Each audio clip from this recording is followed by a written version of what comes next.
ciidamadii ugu badnaa oo ka tirsan kuwa militariga ee dowladda federaalk Soomaaliya ayaa ka soo baxay furmaha dagaalka kadib tallaabo ay qaaday dowladda federaalk Soomaaliya. Haddaba maxay ciidamadaasi qoonsadeen? Muxuuse yahay tallaabada dowladda federaalk Soomaaliya ay qaaday? Hadda halkee ay ku sugan yihiin ciidankan ka tirsan kuwa militariga ee dowladda Soomaaliya soona faaruujiyay furmaha dagaalka? Wararkii ugu dambeeyay iyo macluumaad arrintan ku saabsan iyo xaalad adag oo xilligan ka taagan magaalada caasimadda ee Muqdisho ayaa halkan idinkula wadaagaya. Soo dhawaada, muuqaalka sii gudbiya, like gareeya, share gareeya, lana sii wadaaga asxaabtiina. Haddii aadan ka mid ahayn inta nagu xiran, hadda ku soo biir boggeena.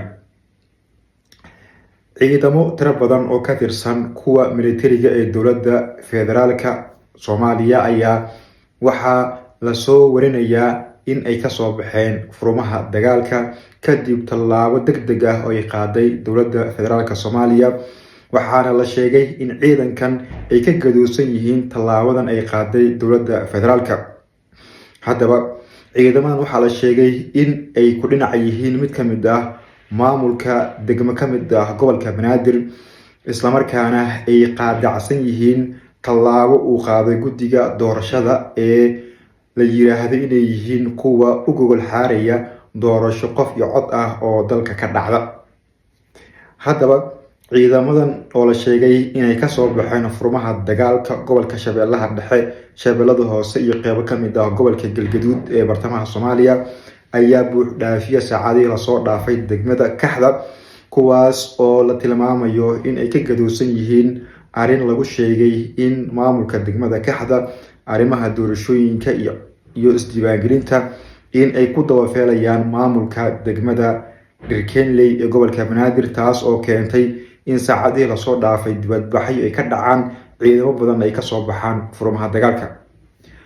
Muuqaalkan ama sawirkan iga dambeeya waa halku dhig saacadihii lasoo dhaafay ay adeegsanayeen shacabka degmada Kaxda, iyaga oo sheegay in aysan hoostagaynin marnaba maamulka degmada, iyaga oo ah maamul kale oo ka tirsan isla degmooyinka gobolka Banaadir horeyna loo aqoonsaday.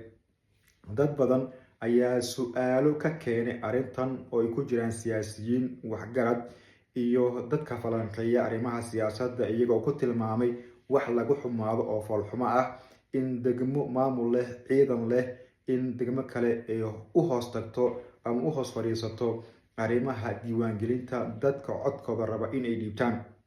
Waxay yiraahdeen haddii taas ay dhaceyso degmooyinka kale ee gobolka Banaadir ayay ahayd in laga soo bilaabo, oo aysan ahayn in degmada Kaxda la hoosgeeyo degmo dhigeeda ah.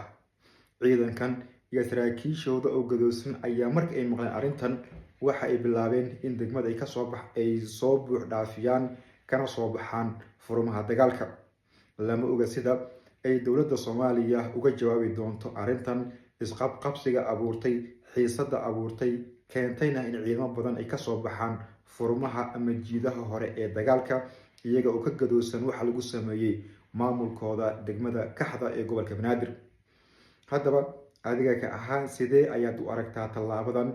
Maxaase tale iyo tusaale ah oo aad siin lahayd maamulka loo xilsaaray arrimaha doorashooyinka iyo diiwaangelinta? Sidee u aragtaa in degmo kale la hoosgeeyo degmo kale oo isla gobolka Banaadir ka tirsan? Haddii aad muuqaalkan daawatay ama kusoo gaaray, sii gudbi, like garee, share garee, lana sii wadaag asxaabtaada. Haddii aadan ka mid ahayn inta nagu xiran, hadda nagu soo biir.